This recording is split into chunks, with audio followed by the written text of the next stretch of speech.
Justin Brownlee pa din ang import ng Hinebra. Tinuldukan na nga ni Coach Timko ng mga haka-haka na baka mag-iba muna ng import ng Hinebra. Pero ayon kay Coach Tim, si JB pa din ang import sa Commissioner's Cup. Kaya tuwala lang daw ang Hinebra fans. At parang nagdududa na yung iba. Kesyo malalaki kasi ang import at kulang sa bigman ng Hinebra. Alam naman nga daw natin si Coach Tim Cone at may mga makikita naman siyang advantage ang Hinebra sa ibang koponan.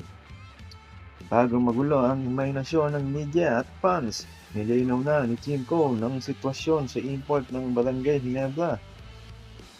Ang 5 salita na tugon na iyon ay nagtakda kay Brownlee para sa ika-10 taon sa Hinebra, kung saan nanalo siya ng 6 na PBA Championship at 3 Best Import Award. 2 sa mga titulong iyon at isa sa kanyang Best Import Trophies ang dumating sa Commissioner's Cup. Gayunpaman, ang Hinebra at si Brownlee ay hindi nanalo ng kampeonato mula noong 2022-2023 season. Mula nang talunin nila ang dayuhang guest team na Bay Area Dragons sa isang di malilimutang serye ng titulo ng Commissioner's Cup na napunta sa Game 7.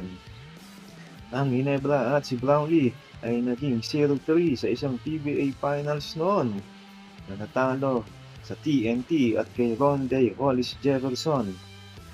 Ang Commissioner's Cup ngayong season sa Marso ay magiging pangalawa rin na walang height limit para sa mga import.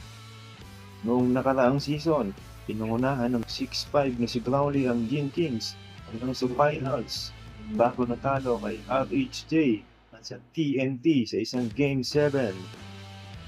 Habang papalapit ang pagbubukas ng PBA Commissioner's Cup, unti-unti nang inalantad ang mga kupunan ng kanilang magiging sandata sa import spot.